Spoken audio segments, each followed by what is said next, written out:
بسم اللہ الرحمن الرحیم.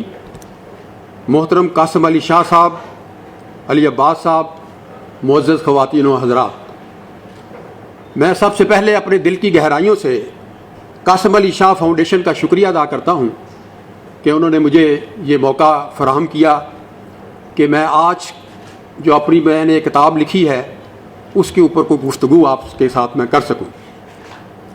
میرا اپنا جو تاثر تھا وہ تو یہ تھا کہ یہاں پر اسٹوڈنٹس بیٹھے ہوں گے تو میں بھی ایک اسٹوڈنٹ کے طور پہ ان کے ساتھ میں گفتگو کر لوں گا، لیکن جب میں یہاں پر آیا تو مجھے پتہ چلا کہ یہاں پر تو ماشاءاللہ ہر آدمی جو ہے وہ خود اپنی ذات میں ایک انجمن ہے، اور اسکالر یہاں پر بیٹھے ہوئے ہیں، دانشور بیٹھے ہوئے ہیں، ٹیچر بیٹھے ہوئے ہیں.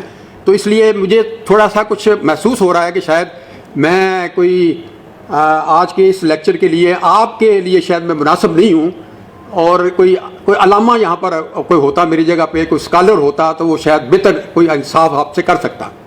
تو میں معذرت چاہوں گا اگر آپ کو میری باتیں جو ہیں وہ معیار سے ذرا کم لگیں، تو مجھے امید ہے کہ آپ مجھے معاف فرمائیں گے، کیونکہ مجھے بتایا بھی یہ گیا تھا کہ اسٹوڈنٹس کے ساتھ میں نے گفتگو کرنی ہے. یہ نہیں پتا تھا کہ میں جو اسکالرز ہیں یہاں بیٹھے ہیں ان کے ساتھ میں گفتگو کروں گا. بہرحال جیسے آپ کو بتایا گیا کہ میں تو ایک جیالہ ہوں. آپ یہ سمجھیں کہ پاکستان پیپلز پارٹی کا میں بانی رکن ہوں، اور سیاست کے آنے سے پہلے میں ایک سماجی کارکن تھا. اپنے محلے کی حد تک میں سماجی کام کرتا تھا، ویلفیئر کے کام کرتا تھا، اور برائی کے خلاف ہم جہاد کرتے تھے. اس میں تفصیل میں زیادہ نہیں جانا چاہتا. لیکن جب ذوالفقار علی بھٹو نے یہ کہا کہ طاقت کا سرچشمہ عوام ہے اور جمہوریت ہماری سیاست ہے اور سوشلزم ہماری معیشت ہے، تو اس نے مجھے ایک جیسے ہوتا ہے نا ایک کشش پیدا ہوئی کہ یہ ایک نئی بات کر رہا ہے، ایک نیا لیڈر ہے جو ایک تبدیلی کی بات کر رہا ہے، جو عوام کی بات کر رہا ہے، عوام کو طاقت دینے کی بات کر رہا ہے. تو نوجوان میری طرح جو تھے وہ سارے وہ ان سے اٹریکٹ ہوئے اور اس جماعت میں پھر شامل ہوئے. پھر وہ ایک لمبی داستان ہے، وہ ساری جد و جہد کی پوری داستان ہے. لیکن جب محترمہ بے نظیر بھٹو شہید ہوئی ہیں، اس کے بعد جب زرداری صاحب آئے تو میں نے کہا کہ نہیں، میں نے اگر نظریاتی سیاست کی تھی تو اب اگر زرداری صاحب آ گئے ہیں تو پھر اگر میں اس کو کنٹینیو کروں گا اس کا مطلب میں نے ساری زندگی پوری ضائع کر دی تھی. پھر تو مجھے اللہ تعالیٰ نے وہ کتابیں لکھنے کی طرف جو ہے نا وہ میں اس طرف آ گیا. میں تحقیقی کتابیں کچھ میں نے لکھی ہیں. ایک میں نے قائد اعظم پہ لکھی ہے، ایک زندہ اقبال کے نام سے لکھی ہے، ایک سیاستدان اور جرنیل اور سیاستدان تاریخ کی عدالت میں، ایک جو دیکھا جو سنا، اس کی کتابیں لکھی. اب میں چونکہ حقوق العباد کی سیاست کرتا رہا ہوں ساری عمر اللہ کے فضل و کرم سے، کہ عوام کی، غریب عوام کی، مزدوروں کی، کسانوں کی، وہ لوگ جو بے کس ہیں، جو مایوس ہیں، جو بھوکے ہیں، جو ننگے ہیں، جن کے حقوق نہیں ہیں، ان کی ہم کوشش کرتے رہے، جد و جہد کرتے رہے. اس میں کتنے کامیاب ہو وہ ایک الگ سوال ہے، وہ تاریخ فیصلہ کرے گی. لیکن ہم نے کوشش یہ کی جو نظریاتی لوگ تھے کہ ہم ان کلاسز کو جو بیچارے پریشان حال ہیں ان کو اوپر اٹھائیں، ان کو باوقار بنائیں، ان کو بااختیار بنائیں. تو اسی لیے میرے ذہن میں ایک یہ سوال ہمیشہ اٹھتا رہا کہ کیا وجہ ہے کہ یہ اسلامی جمہوریہ پاکستان ہے، یہاں پر اتنی لاکھوں کی تعداد میں مسجدیں ہیں، 5 وقت اذان ہوتی ہے، تبلیغی جماعتیں کام کر رہی ہیں، مذہبی جماعتیں ہیں، مدرسے ہیں، دینی مدرسے ہیں، عمرے لوگ کرتے ہیں، حج کرتے ہیں، قربانی دیتے ہیں، زکوٰۃ دیتے ہیں، لیکن وہ جو عبادات ہیں ان کا عکس اب اپنے معاشرے میں، سماج میں مجھے وہ نظر نہیں آ رہا. تو یہ میرے ذہن میں ایک سوال جو ہے نا وہ آخر اس وجہ کیا ہے؟ یہ مسلمانوں کا ملک ہے، اکثریت مسلمانوں کی رہتی ہے، لیکن وہ جو ہماری سوسائٹی ہے اس میں جو ایک قرآن کا اور جو سیرت کا جو عکس نظر آنا چاہیے. مثال کے طور پر جب حضور صلی اللہ علیہ وسلم مدینہ کی گلی میں جاتے ہیں تو وہاں دیکھتے ہیں کہ ایک بوڑھی مائی ہے، اس نے سر پہ بوجھ اٹھایا ہوا ہے، چلا نہیں جا رہا، ایسے بیچاری جا رہی ہے ہلتی ہوئی. وہ آگے بڑھتے ہیں اور اس کا وہ گٹسی جو ہے وہ اپنے سر پہ اٹھا کے اس کے گھر چھوڑاتے ہیں. تو میں نے کہا یہ 2 کروڑ کا لاہور ہے جس میں رہتا ہوں، مجھے کیا ایسا منظر نہیں نظر آیا؟ یہ مجھے ایجیٹیٹ کر رہا، سوال ایجیٹیٹ کرتا تھا. پھر میں نے عمرہ کیا تو وہاں پر میں نے خانہ کعبہ سے میں اللہ تعالیٰ سے دعا کی، یا اللہ تو میرا خالق ہے، میں تمہاری مخلوق ہوں، آپ مجھے جانتے ہو کہ مجھے کیا آپ نے مجھے صلاحیت دی ہے، میری صلاحیتوں سے آپ واقف ہو، اور میرا کوئی پس منظر نہیں ہے، کوئی مذہبی، کوئی علمی، فکری. لیکن میرے ذہن میں ایک بات ہے کہ میں ایک سیرت میں کتاب ایسی لکھنا چاہتا ہوں کہ جو عام فہم ہو، لیکن میں تو نہیں کر سکتا اگر آپ توفیق نہ دو اللہ تعالیٰ.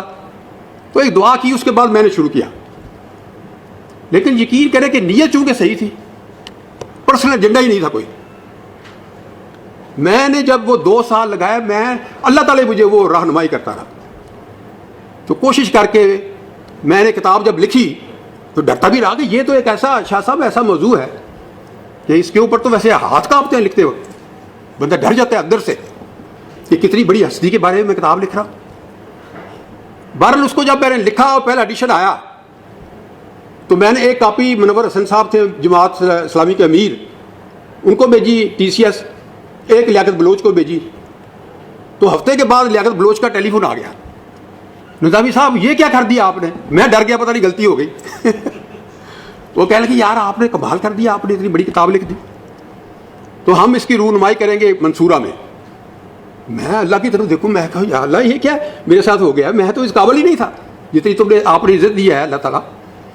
تو وہ ادھر انہوں نے 50 کتابیں خریدی، وہ مختلف جو علماء تھے ان کو دیں. تو وہاں ساری قیادت موجود تھی منصورہ میں.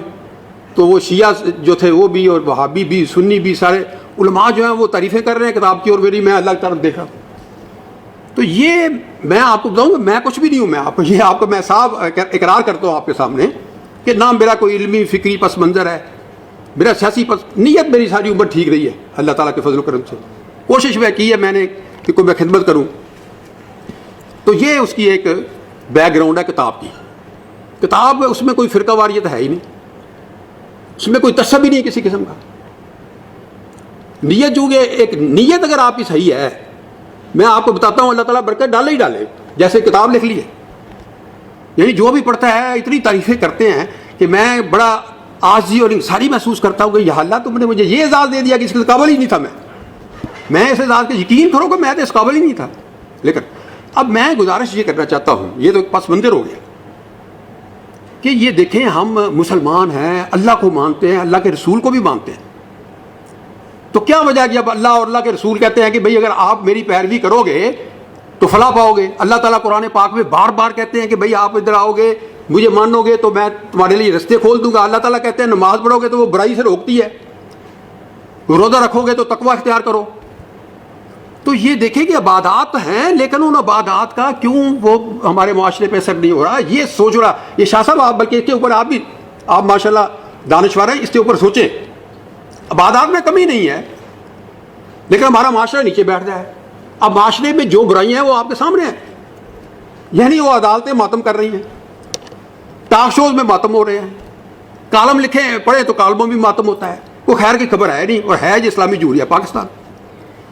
تو میں یہ سمجھتا ہوں کہ ہم جو ہیں وہ اصل میں ایک مرکز سے ہٹے ہوئے لوگ ہیں.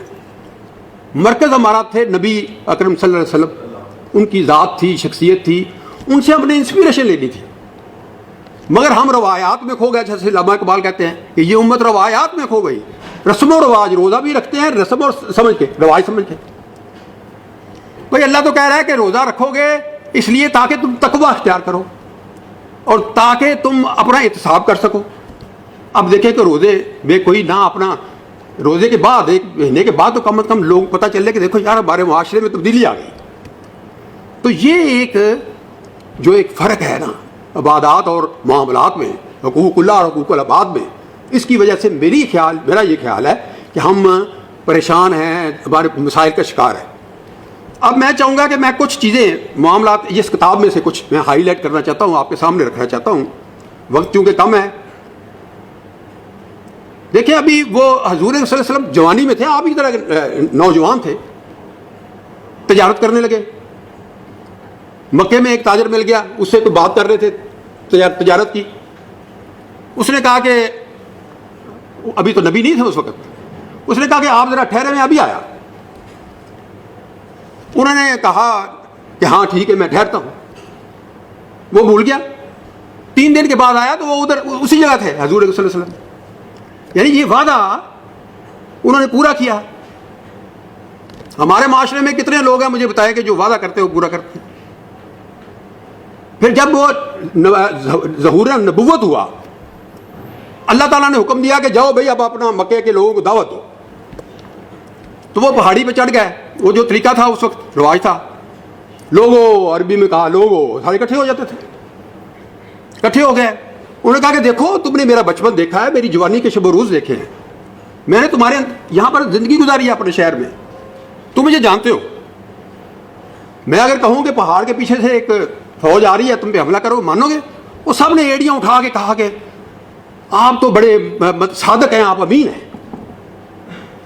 لیکن جب انہوں نے پیغام دیا وہ انہوں نے نہیں مانا, لیکن ان کو امین مانا, صادق مانا, دیانتدار انہوں نے مانا. تو اس وقت تو کوئی یونیورسٹی بھی نہیں تھی, کوئی قاسم شاہ بھی نہیں تھا کہ چلو کوئی وہ سوشل میڈیا پہ کوئی وہ کام کر رہا ہوتا, کوئی مذہبی جماعتیں نہیں تھی, کوئی یونیورسٹی, کوئی میڈیا, کوئی کسی چیز, کوئی ہے کچھ بھی نہیں تھا. مگر اس ماحول میں ایک شخصیت جو ہے وہ نمودار ہوتی ہے, اور جس کو سارے مانتے ہیں کہ تم آپ امین اور صدیق ہے. پھر وہ خانہ کعبہ کی تعمیر کا جب وقت آتا ہے تو قبائل جو ہیں وہ آپس میں تلواریں نکال دیتے ہیں کہ ہم حجر اسود رکھیں گے, یہ بڑی اعزاز کی بات تھی. پھر انہوں نے کہا کہ چلو اس طرح کرتے ہیں یار, صبح جو جلدی آئے پہلے اسی سے ہم ثالث بنا لیں گے. وہ حضور صلی اللہ علیہ وسلم آ گئے, انہوں نے کہا چلو یہ صدیق آ گیا, دیکھو صادق آ گیا, امین آ گیا. انہوں نے کہا کہ ٹھیک ہے بھائی اس کو چادر میں رکھو, اور چادر میں اٹھایا سب نے, قبیلوں نے, اور اس کو وہاں جا کے وہ جھگڑا ختم ہو گیا. اسی طرح اب میں آپ سے یہ سوال کرنا, اس موقع پہ یہ سوال کرنا چاہتا ہوں, آپ کو مجھے بتائیں کہ یہ 20 کروڑ کا ملک ہے. نئے دور میں وہ دور جاہلیت تھا, یہ جدید دور ہے. یہاں پر مذہبی جماعتیں ہیں, یونیورسٹیاں ہیں, میڈیا ہے, اخبارات ہیں, تبلیغ ہے, جماعتیں, سب کچھ ہے. مگر آج لاہور میں میں آپ سے سوال آپ پہ چھوڑتا ہوں کہ مجھے کوئی بتائیں, کوئی دانشور, کوئی صحافی, کوئی سیاستدان, کوئی مذہبی لیڈر, کوئی بیوروکریٹ, کوئی جرنیل, کوئی جائے منار پاکستان میں جا کے لوگوں کو بلائے, اے لاہور کے لوگوں, اور زندہ دلانے لاہور آؤ, میں ادھر آیا ہوں, آؤ میری گواہی دو, میری امانت کی, میری صداقت کی, میری ذہن کو ہے 5 آدمی, مجھے بتاؤ یہ کرائسس ہے, یہ ہے بحران جس میں سے ہم گزر رہے ہیں. اسی طرح وہ وہاں مکے میں تو کوئی قانون نہیں تھا, انصاف نہیں, نہ عدالت, ظلم کا دور تھا. تو حضور صلی اللہ علیہ وسلم نے نوجوان, جیسے آپ نوجوانوں کو اکٹھا کیا کہ یار یہ کیا ہو رہا ہے, یہ تو ناانصافی ہو رہی ہے لوگوں کے ساتھ, ظلم ہو رہا ہے, جو مرضی کرے, آؤ ایک امن اور انصاف قائم کرنے کے لیے ایک تنظیم بناتے ہیں. نبی نہیں بنے ابھی, انہوں نے ایک تنظیم بنائی جس کو حلف الفضول کہتے ہیں, کہ خانہ کعبہ میں حلف اٹھایا کہ بھائی جس کے ساتھ زیادتی ہوگی, ناانصافی ہوگی, یہ ہماری انجمن جو ہے نا یہ اس مظلوم کی مدد کرے گی. تو وہاں پر خانہ کعبہ کی زیارت کے لیے لوگ آتے تھے. تو ایک تاجر جو آیا, اس کی بیٹی کو ایک سردار مکہ کا وہ اغوا کر لیا, وہ پہاڑی پہ چڑھ گیا, او مکہ کے لوگوں, میں تو زیارت کرنے آیا تھا خانہ کعبہ کی, میری بیٹی کو اغوا کر لیا تمہارے سردار نے. حضور اکرم صلی اللہ علیہ وسلم اور ان کے ساتھی انہوں نے اس کے گھر کا محاصرہ کیا اور اس کی مدد کی اور بچی کو بازیاب کرایا. میں کہ آپ کو پیغام یہ دینا چاہتا ہوں کہ کیا یہ مسلمان جو ہے اس لیے کہ آنکھیں بند کر لیں, ہم کوئی برائی دیکھیں نا. میں نہیں کہتا کہ قانون کو ہاتھ میں لیں, میں کہتا ہوں پرامن طریقے سے, یار اگر کوئی بندہ کوئی ایسا مثال کے طور پہ کوئی ذخیرہ اندوز ہے بہت بڑا, جو ہولڈنگ کر لیتا ہے اور کسی چیز کی, یا کوئی بہت بڑا کرپٹ ہے, کوئی لاہور کے 20 بندے بھی نوجوان جا کے صرف یہ اوپر لکھیں یار ہم آپ کی اس بات کو نہیں مانتے, پرامن طریقے سے, پرامن طریقے, اس کے بچے اس کو کہیں گے یہ کیا ہو رہا ہے. یعنی معاشرہ اتنا ہی نیچے بیٹھ کے ہمارا کہ کوئی بات کرنے کے لیے تیار نہیں. یہی قبولیت ہے, آنکھیں بند کر کے قبول. لیکن یہ ہمارے نبی کی یہ شان نہیں ہے, یہ نبی کا بتایا ہوا طریقہ نہیں ہے. اب میں یہاں پر حضور صلی اللہ علیہ وسلم کی شادی کی میں بات کرنا چاہتا ہوں کہ آپ سب جانتے ہیں, میں تو باتیں دہرا ہی رہا ہوں, کوئی نئی بات تو نہیں ہے. وہ مکہ کی سب سے بڑی تاجر تھی حضرت خدیجہ رضی اللہ تعالیٰ عنہ. تو حضور صلی اللہ علیہ وسلم ان کے ساتھ جاتے تھے, تو جب وہ جاتے تھے تو منافع زیادہ ہوتا تھا. دیانت, امانت اور دیانت, اس میں کچھ گڑبڑ نہیں ہوتی تھی. وہ بڑی متاثر ہوئی کہ اس دور میں, دور جاہلیہ میں, ایک بندہ ایسا ہے کہ یہ ایک ٹیڈی پیسہ جو ہے وہ اپنی جیب میں نہیں ڈالتا, وہ سارا پیسہ مجھے دیتا ہے. بڑی متاثر ہوئی. تو ان کا ایک غلام تھا, ایک ان کی سہیلی تھی نفیسہ, اور ایک غلام تھا. اس کو دونوں کو پیغام دے کے بھیجا کہ بھائی میں آپ سے شادی کرنا چاہتی ہوں. حضور صلی اللہ علیہ وسلم وہ پریشان ہو گیا, کہنے لگے یہ مکے کی اتنی امیر خاتون ہے, معزز طاہرہ کے نام سے پہچانی جاتی تھی, اتنی پاک باز تھی کہ ان کو طاہرہ کہتے تھے. حضور صلی اللہ علیہ وسلم سوچ میں پڑ گئے کہ یہ کیا ہوا, میں تو یتیم آدمی بچہ ہوں, یتیم نوجوان ہوں. یہ پھر خیر جا کے انہوں نے پوچھا تو انہوں نے کہا کہ ہاں میں نے پیغام بھیجا تھا. پھر وہ اپنے چچا ابو طالب کی طرف آئے. یا اب یہ آ گیا اخلاقیات، خاندانی تعلق. خاندان سے کٹے نہیں ہیں کہ آپ خود ہی شادی کر لی. اپنے اپنے خاندان میں بات ڈسکس ہوئی، دونوں خاندانوں نے آپس میں ڈسکس کیا اور پھر وہ شادی ہو گئی. اس میں یہاں پر کچھ میری بیٹیاں بیٹھی ہیں، کچھ میں آپ کو تھوڑا سا یہ بھی ضرور بتانا چاہتا ہوں کہ یہ جو خواتین کا جو ہے مقام، اس کو ہم نے پہچانا ہی نہیں ہے اسلام نے. یعنی طالبان جو ہیں وہ جو خواتین کے سکول ہیں ان کو تباہ کرتے ہیں، کہتے ہیں جی یہ خواتین تعلیمی حاصل نہ کریں. اور بھائی خدا کے بندو، ہمیں یہ تو بتاؤ کہ کوئی رسول صلی اللہ علیہ وسلم کی زندگی کا واقعہ بتا دو، کوئی قرآن مجید کی کوئی آیات بتاؤ، وہ ادھر آتے نہیں ہیں. تو میں آپ کو یہ بتانا چاہتا ہوں کہ خواتین کا مقام کیا ہے، کہ جو پہلی شہید ہے اسلام کی، پہلی شاہ صاحب پہلی شہید، اس کا نام تھا سمیہ، ابو جیل کی کنیز تھی. انہوں نے اسلام قبول کیا. وہ ابو جیل نے اسے کہا کہ یہ تم نے اپنے باپ دادا کا دین چھوڑ دیا، ختم کرو اس کو، واپس آؤ. اس نے کہا کہ یہ کلمہ ہے، کلمہ جب جسم کے اندر جاتا ہے تو روح کا حصہ بن جاتا ہے، اس کو اگر باہر نکالنا ہے تو پھر وہ تمہیں میری جان لینی پڑے گی. خانہ کعبہ کے پاس لے گیا اور وہ خنجر مارا اس کے سینے میں، اس کو شہید کر دیا. تو پہلی شہید خاتون، جس کو ہم کہتے ہیں وہ گھروں میں بند ہو جائے چار دیواری میں، پہلی ایمان لانے والی خاتون حضرت خدیجہ. مقام دیکھے عورتوں کا. اور حنین میں دیکھے کہ جب وہ بھگدڑ مچ گئی جنگ میں، بھاگ گیا مرد، بھاگ گئے مجاہد کئی، تو وہاں ام سلیم تھی ایک، وہ خنجر لے کے آگے، وہ پہرا دے رہی ہے حضور صلی اللہ علیہ وسلم، کیسے مار رہی ہے، بچا رہی ہے. مطلب یہ ہے. اور پھر حضرت خدیجہ جب انہوں نے اسلام قبول کیا تو اب اوپر سے وہی آ رہی ہے، وہ کہہ رہے ہیں بھائی فی سبیل اللہ خرچ کرو، فی سبیل اللہ خرچ کرو. کوئی قرآن کی آیت مجھے ایسی دکھا دے جس میں ہو کہ جمع کرو، کوئی ایک بھی نہیں ہے. اور سینکڑوں ایسے ہیں کہ وہ فی سبیل اللہ خرچ کرو. اور لوگوں نے پوچھا جی ہم ہر روز آپ کہتے ہیں فی سبیل اللہ، کیا خرچ کریں؟ حضور صلی اللہ علیہ وسلم کو پتہ ہی نہ تھا، سوال کا جواب نہیں تھا. وہ انتظار کرتے تھے وہی کا، جس کا پتہ نہیں ہوتا تھا. تو وہی آئی بھائی جو حضور سے زیادہ خرچ کر دو. حضرت خدیجہ نے سارا مال خرچ کر دیا. اور جب وہ رحلت فرمائی انہوں نے تو کوئی کفن کے لیے پیسے نہیں تھے. یعنی خواتین نے شاہ صاحب جانی مالی دونوں قربانیاں دی ہیں اسلام کے لیے ابتدا میں، اور ان کو ہم مقام دینے کے لیے تیار نہیں ہیں. تو یہ میں چاہتا تھا کہ ضرور آپ کے ذہن میں یہ چیزیں ہونی چاہیے. اور اس کے علاوہ ایک دیکھیں بڑی زبردست مثال ہے کہ حج کے ارکان میں جب تک آپ 7 چکر نہ لگائیں صفا مروہ کے، آپ کا حج ہی مکمل نہیں. بنیادی رکن ہے. اور وہ کس چیز کی علامت ہے؟ ہاجرہ بی بی، حضرت ابراہیم چھوڑ گیا ان کو، تو وہ بچے کو پیاس لگی، وہ ماں تھی، وہ صفا مروہ کے درمیان 7 چکر لگائے. لو اللہ کو یہ عادت ادا پسند آ گئی خاتون کی. انہوں نے کہا کہ یہ حج کا رکن ہوگی اور قیامت تک یہ رکن رہے گا، وہ حج اس کے بغیر مکمل نہیں ہو سکتا. یہ خاتون کی اتنی عزت. اب نوجوان جو اب مرد ہے وہ کہیں گے یہ خاتونوں کی طرف چلا گیا ہے، تو اب اس کو واپس لاؤ. اب میں واپس آتا ہوں. بہرحال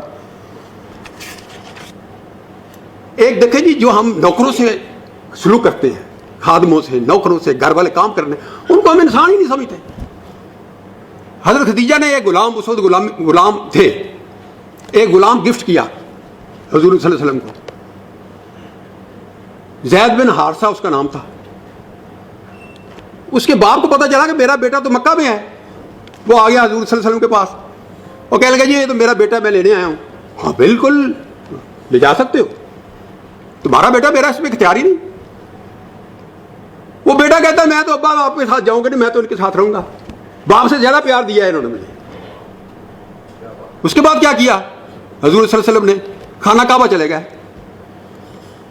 اعلان کیا کہ میں آج سے اس کو آزاد کرتا ہوں، غلامی سے آزاد کیا. نہ صرف آزاد کیا بلکہ اڈاپٹ کیا، اپنا بیٹا بنا لیا. اور اس کا رشتہ بھیجا اپنی پھوپھی حضرت زینب کے گھر. انہوں نے کہا ہم قریش، یہ غلام، یا رسول اللہ یہ کیسے؟ حضور صلی اللہ علیہ وسلم تھوڑے سے وہ سوچنے شروع کر دیا انہوں نے. اوپر سے وہی آ گئی اللہ تعالیٰ کی کہ جو اللہ کا رسول کہے وہ آخری ہے، وہی ہوگا جو اللہ کا رسول کہے گا. وہ شادی ادھر ہوئی. اس کا بیٹا تھا اسامہ. جب اس کو اسلامی لشکر کا آخری دنوں میں سپہ سالار بنایا تو صحابہ کرام نے کہا یا رسول اللہ یہ تو غلام ہے، غلام کا بیٹا ہے. انہوں نے کہا آپ اس کے باپ کے بارے میں بھی یہی کہتے تھے, آپ اس کے بارے میں یہ کہتے تھے. اور بھائی اسلام میں نہ کوئی آقا ہے نہ غلام ہے, سب انسان ہیں, مسلمان ہیں, برابر ہیں. جب ٹائم ہو تو مجھے بتا دیں ذرا کتنے منٹ رہ گئے. 10 منٹ اور. ایک چیز میں جو ہے نا وہ آپ کے سامنے رکھ رہے تھے, برداشت. یہ ہمارا بہت بڑا ایشو ہے, برداشت نہیں ہے. یہ جو کچھ ہو رہا ہے یہ عدم برداشت کی وجہ سے ہو رہا ہے. بھائی میں آپ سے کہتا ہوں خدا کے لیے حضور صلی اللہ علیہ وسلم کی کوئی زندگی تو پڑھ لو یار. تاج میں پتھر لگ رہے, لہو لہان ہو گئے, برداشت. مکے میں تکلیفیں, برداشت. اوف تک نہیں کی, کسی کو اوف نہیں کہا, آواز زور سے نہیں نکالی انہوں نے. ایک یہودی آ گیا جس سے قرضہ لیا ہوا تھا انہوں نے حضور صلی اللہ علیہ وسلم نے, اس نے چادر کو کھینچا ایسے. حضرت عمر رضی اللہ تعالیٰ عنہ جو بڑے جذباتی تھے وہ تلوار نکال لی, کہنے لگے مجھے حکم کریں میں اس کی گردن اڑا دوں. حضور صلی اللہ علیہ وسلم نے کہا کہ دیکھو عمر تم کیا کہہ رہے ہو یار, ہم مسلمان ہیں, مجھے یہ کہو کہ جی اس کا قرض جو ہے وہ اچھے طریقے سے ادا کرو. اور اس یہودی کو کہو کہ تم آپ اچھے طریقے سے مانگو یار, اچھے الفاظ استعمال کرو, مناسب طریقے سے مانگو. اب جب وہ یہودی نے یہ بات سنی تو اس نے کیا کہا, یہ وہ سخن دل نواز جان پر سوز, نگاہ بلند سخن دل نواز جان پر سوز, یہی ہے رکھتے سفر میرے کارواں کے لیے. وہ یہودی یہ بات سن کے وہ کیا کہتا ہے, یہ سننے والی بات ہے, جو اس نے جواب دیا اس نے دیکھا یہ ایٹیچیوڈ, اس کو کہتے ہیں ایٹیچیوڈ, بیہیویئر دیکھ کے وہ یہودی کیا کہتا ہے, اے محمد صلی اللہ علیہ وسلم اس ذات کی قسم جس نے آپ کو حق کے ساتھ نواز کا مبعوث فرمایا, میں اپنا قرضہ واپس لینے نہیں آیا, آپ کے اخلاق کا امتحان لینے آیا ہوں. میں گواہی دیتا ہوں کہ آپ اللہ کے رسول ہیں, میں اپنا قرض مسلمانوں پر صدقہ و خیرات کرتا ہوں. تو میں آج آپ کو صرف سمجھانا یہ چاہتا ہوں. اب میرے پاس تو بہت سی چیزیں ایسی ہیں جو میں آپ کو بتاؤں, یہ تو ختم ہونے والی بات نہیں ہے کیونکہ ٹائم بہت کم ہے. تو میں آپ سے یہ گزارش کرتا ہوں, اب دیکھیں ہمسایوں کے بارے میں, آپ دیکھیں کیا انہوں نے کہا. ہمسایوں کے بارے میں کہتے ہیں بیمار ہو جائے تو اس کی عیادت کرو, فوت ہو جائے جنازے میں شامل ہو جاؤ, قرض مانگے بشرط استطاعت دو, اس کی برائی پہ پردہ ڈالو. اگر کوئی نفع اس کو ہوتا ہے یا نعمت ملتی ہے تو اس کو مبارکباد دینے جاؤ, حسد نہ کرو. صدمہ پہنچے تو اس کی تعزیت کرو. اپنی عمارت اس کی عمارت سے اتنی اونچی نہ کرو کہ ہوا بند ہو جائے اس کی. مجھے بتاؤ لاہور میں کون عمل کر رہا ہے اس پہ, یہ سیرت پہ کوئی کر رہا ہے عمل؟ اور گھر میں اچھا کھانا پکاؤ تو اس کی مہک جو ہے خوشبو وہ ہمسایہ کے گھر پہ نہ جانے دو. اگر ایسا نہیں کر سکتے تو یار پھر اس کو تھوڑا سا کھانا ہی بھیج دو. کوئی فروٹ لے کے آتے ہو تو لفافے میں بند کر کے لاؤ, کوئی دیکھے نا ہمسایہ. اور بچے کو منع کرو کہ آپ وہ فروٹ لے کے باہر نہ جائے. ایک بچہ جو ہے وہ رو رہا تھا مدینے کی گلی میں, حضور صلی اللہ علیہ وسلم نے پوچھا بیٹا کیوں روتے ہو؟ کہنے لگا یا رسول اللہ نہ میری ماں ہے نہ میرا باپ ہے. انہوں نے کہا کہ بھائی اچھا آج سے میں تمہارا باپ ہوں اور حضرت عائشہ رضی اللہ عنہا تمہاری ماں ہے. مقصد یہ ہے کہ میں کوشش یہ کر رہا ہوں آپ کو سمجھانے کی کہ یہ چیزیں ہم بھولے ہوئے ہیں. ہم روزے رکھتے ہیں لیکن وہ تقویٰ اختیار نہیں کرتے, احتساب ہم نہیں کرتے. یعنی اس لیے ہم روزے رکھ رہے ہیں کہ ہمارے والدین رکھتے تھے, ایک روایت سمجھ کے, ایک رسم سمجھ کے. تو اس کی طرف آپ ذرا مہربانی کریں. تو جو آخر میں اچھا ایک جو میں برداشت کی بات کر رہا تھا کہ ابو سفیان کو نہ صرف معاف کیا بلکہ اس کے گھر کو پناہ گراں بنا دیا. اور ان کی بیوی جو ہندہ تھی میرا خیال, ہاں, اس نے ان کے چچا حمزہ کا وہ کلیجہ چبایا تھا, اس کو بھی معاف کر دیا. تو ایک مفکر ہے کوئی میرا خیال شاہ صاحب جیسا ہوگا, اس نے ایک بڑا اچھا قول بیان کیا ہے. وہ کہتا ہے جب انسان میچور ہو جائے گا, پوری طرح بالغ ہو جائے گا, تو وہ ایک کتاب لکھے گا. اس کا نام یہ لکھے گا کرائمز آف ہیومینٹی. اور کہتا ہے وہ قبول کرے گا کہ سب سے بڑا کرائم جو تھا وہ انٹالرنس, عدم برداشت انسانی. یہ عدم برداشت کا آپ ختم کریں گے یعنی معاشرہ آپ کا ٹھیک ہی نہیں, انتہا پسندی کی طرف جائیں گے. اعتدال ہونا چاہیے, برداشت ہونا چاہیے, معافی مانگو, معاف کرنا سیکھو, معافی مانگنا سیکھو.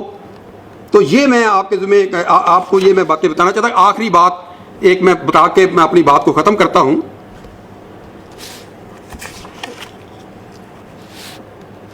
اس کتاب میں سے میں ضرور آپ کو سنانا چاہتا ہوں کہ حضور صلی اللہ علیہ وسلم نے 9 گر بتائیں کامیاب زندگی کے 9 گر شاہ صاحب، وہ میں بتانا چاہتا ہوں. یہ 9 باتیں ہیں جی. اگر آپ نے کامیاب زندگی گزارنی ہے، اللہ کو خوش کرنا ہے، اللہ کے رسول کو، تو 9 باتیں ہیں.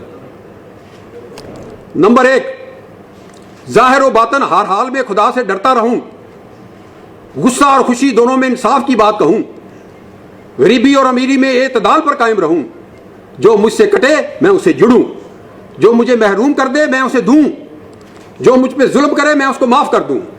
میری خاموشی غور و فکر کی خاموشی ہو، میرا بولنا یاد الہی کا بولنا ہو، میرا دیکھنا عبرت کا دیکھنا.